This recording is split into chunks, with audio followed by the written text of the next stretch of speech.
Yo, what's going on? It's your boy Jay Pharmacy, and look, I'm here to tell y'all like my year in review, being a student pharmacist, and my year has concluded. Like it's been tough. I'm not even gonna lie to you. My year in pharmacy school has definitely been tough, and it's not for the weak at all.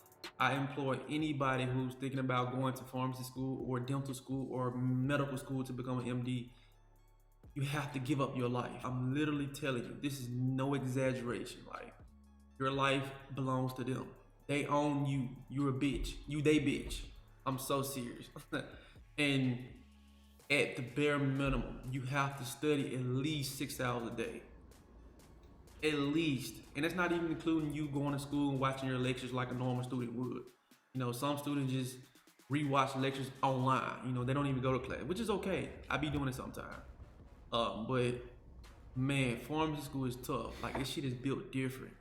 And granted, everyone has their own specialty. Like dental school have their own specialty. They focus on other things, so their curriculum is vastly different from ours. Just like conversely with an MD, medical school, they have to know everything, a broad range of things, because they have to make medical diagnosis on patients.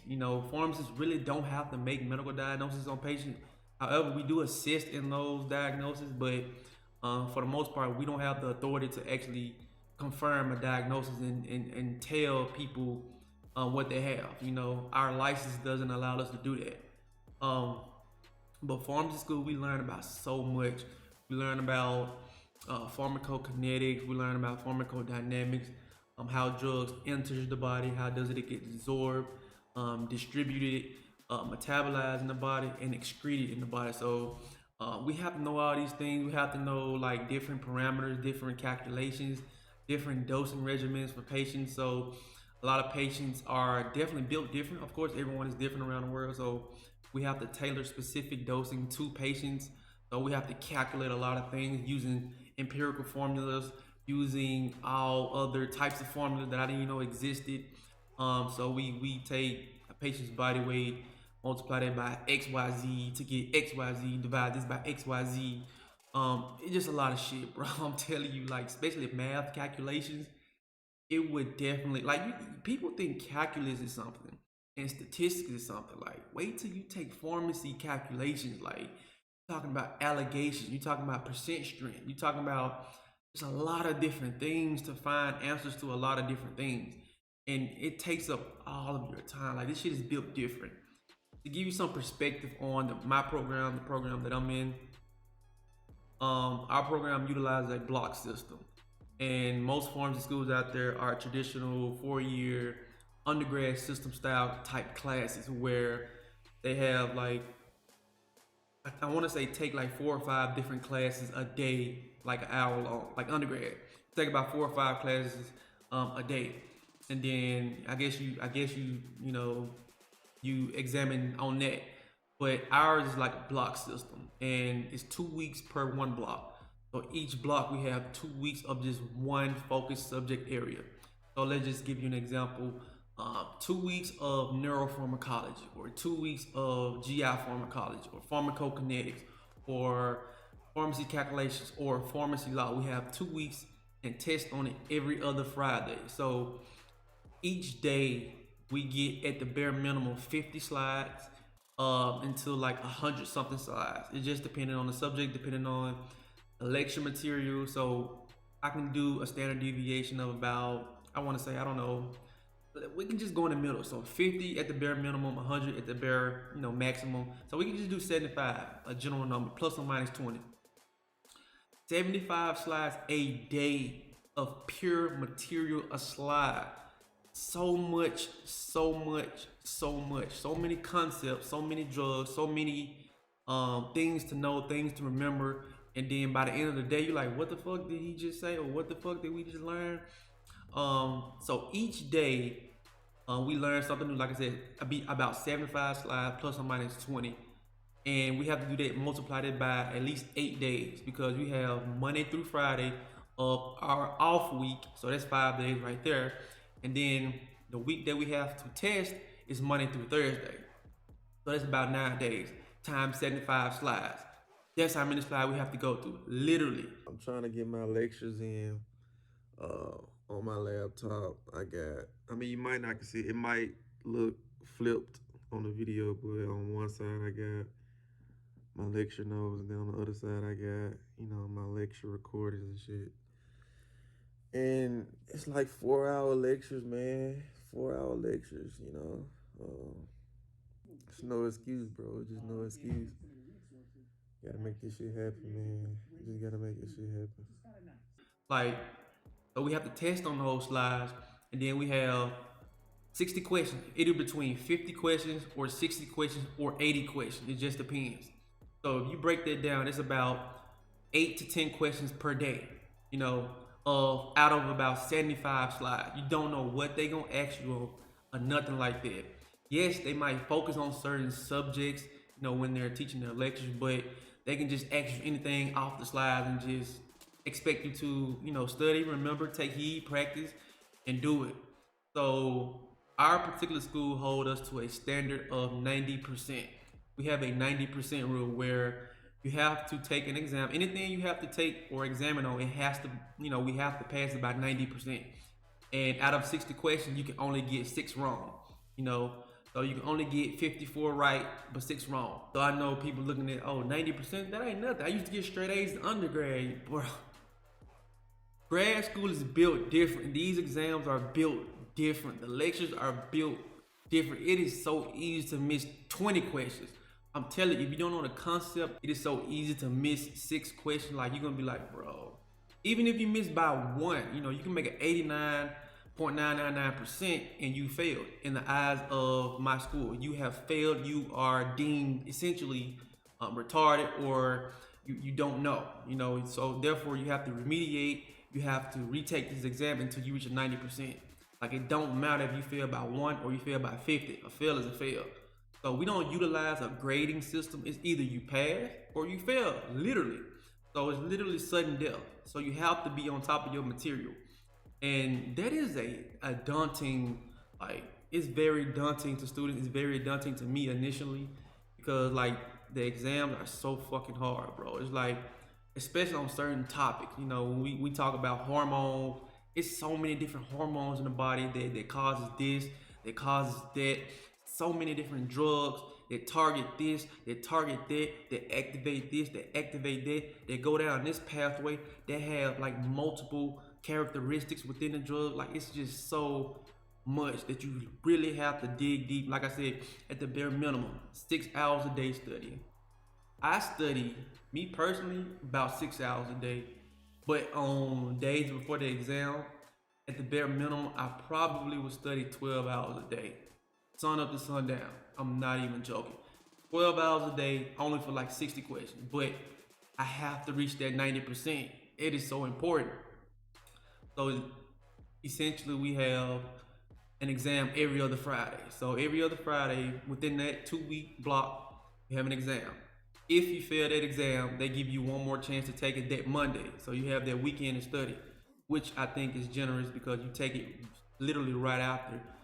So it's still fresh on your mind. So you don't start a new block until you have passed this block. So if you fail the second time, which is the reassessment, which is your remediation, they give you one last chance to pass in the summertime. If you don't pass in the summertime, you have 2 options at that point.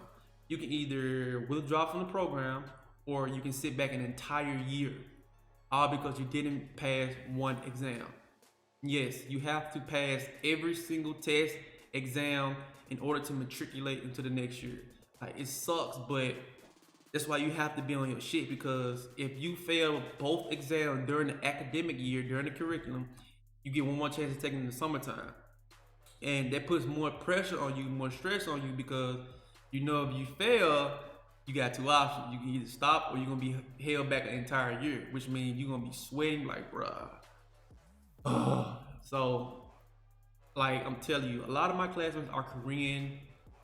Majority of my Korean, Vietnamese, yeah, Korean and Vietnamese. So a lot of people are from California or Korea. So I feel left out at times. It ain't too many black people there, but I mean, I like inclusion. I like exclusion. Um, It doesn't bother me. I'm just trying to represent. So, but the things that we learn are just top tier. Like I can definitely say that I'm definitely a better man than I was when I started. Like 100%. The knowledge that I have is 100% worth it, 100% everything because it is very valuable. You know, some people define success as how much money can I make. You know, making a lot of money and you successful. That's cool, but some other people don't define success as how much money can I make. Some people define success as the knowledge. Because you can be a rich dummy, but knowledge is forever. Your degree is forever. It's not about all about how much money you make. You can be a rich dumb, but you gotta have a good balance of knowledge, or you can have all the knowledge, but you're never gonna know it all. Or you can have a vast array of knowledge of knowing shit, and you can make a lot of money. So this is not for those people where you don't need to go to school. It's useless. Just get a trade, start a business. That's cool. Stop diminishing other people's dreams. But for the people who want to go to school, my advice to you: give up your life. You barely gonna have a life. You definitely not gonna have a love life. That shit is non-existent. Like they own you. Like I prefaced earlier in the video, they own you. I'm telling you. The only time you probably get a break is after you pass your Friday's assessment.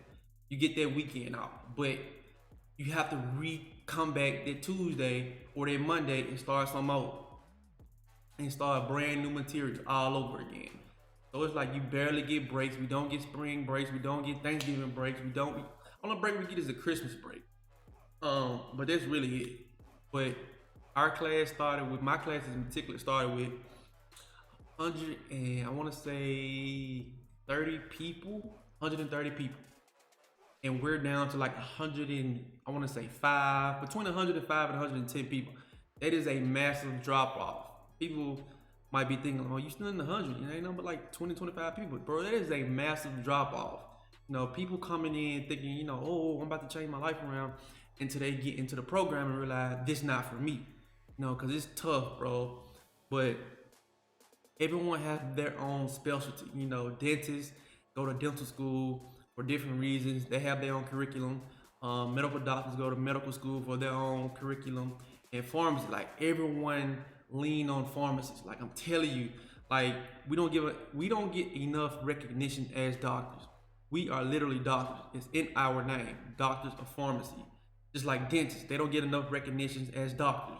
People call them dentists, which they are, but they're also doctors. They're doctor of dental surgery. Like it's in their name. So, but everyone lean on us as pharmacists because we have to know it all. Everything relies on drugs. Like drugs. Like we are the drug experts and we are the dosing experts, which means we do a lot of fucking math to dose patients on specific type of regimens based on, conditions. So MDs or physicians will come to us for advice. Certain physicians be feeling, cocky or whatever. They got it all because they MD. Nothing is higher than the MD, which is true. But some MD just take it as if they just untouchable. Like nothing can come close to an MD. But yeah, pharmacists, like we literally do it all behind the scenes. I can give you an example. We're like the cook in the back of a famous restaurant. You know that your food is getting prepared, and when the food comes out to you, it's good as fuck. You wondering like, damn, who made this? Obviously the cook, but you never see the cook. So it's like pharmacy. We there, but you never see us. The people that you mainly going to see are MDs because they are primarily there that you're going to come in contact with first, them or nurses. So we are there just indirect patient care. So, but back to pharmacy school, my year in review, it's tough. Like we have to know a lot of different drugs. We have to know brand name, generic name, the route, the dosage form, how it's applied, how to take it. So like I said, so just picture this. Everyone know what Tylenol is, right? Okay, that's the brand name. The generic name of Tylenol is acetaminophen. So, and you have to know that shit for like definitely the top 200 common drug, but like so many more drugs. So many more drugs. So anybody can tell me the brand name of metformin, glucophage. So it's just like normal doses of glucophage or metformin comes in 500 milligrams. So it's just things like that you have to know. Certain drugs only come in patches. Certain drugs only come in suppositories. Certain drugs only come in 5s, 10s, 2.5s, 3.5s. But certain drugs come in like micrograms too, like Synthroid or levothyroxine.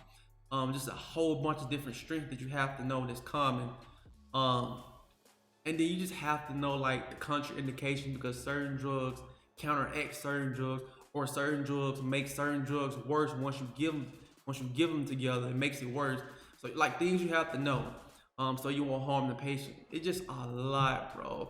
A lot of different disease states, a lot of different this, a lot of different that. We're very trained. We're very well educated and trained on a lot of different shit.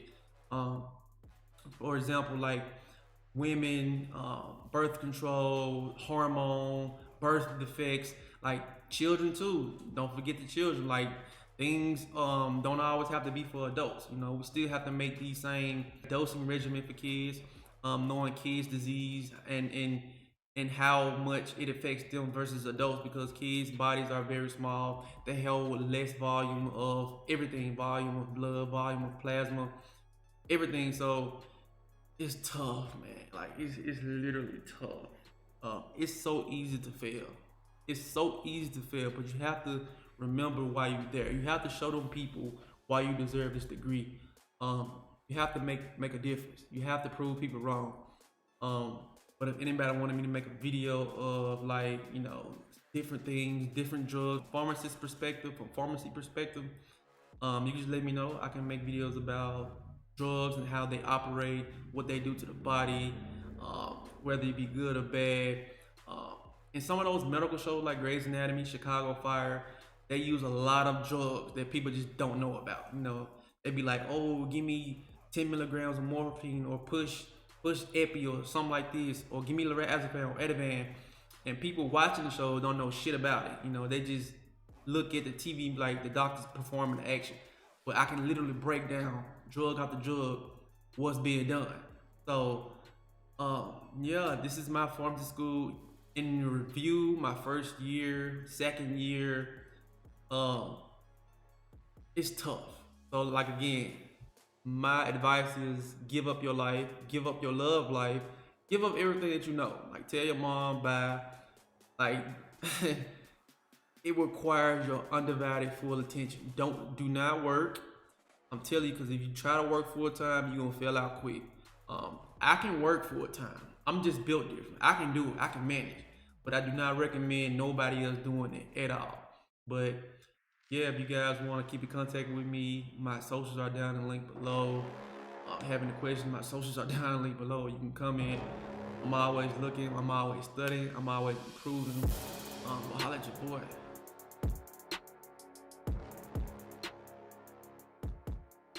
You guys get messed up sometimes. You got to get your feelings hurt. You got to get disappointed. You got to get told no. You going to ask somebody for some money. He going to tell you no. That's just dirt. See, you get tripped out because you got dirt on you. But you need dirt on you to develop. Because dirt ain't just dirt. Dirt is fertilizer. Dirt is nutrients. Dirt gives you the strength for your seed to push through. See, you get mad when haters come your way. You get mad because you get a setback. You get mad because you get thrown off course. You get mad because you get a detour. That's just dirt. You get mad because they talking about you. That's dirt. You get mad because you lost your mama. That's dirt. But show me something that has grown into something beautiful that didn't have no dirt on it. You got to have dirt on you to grow into what God got for you.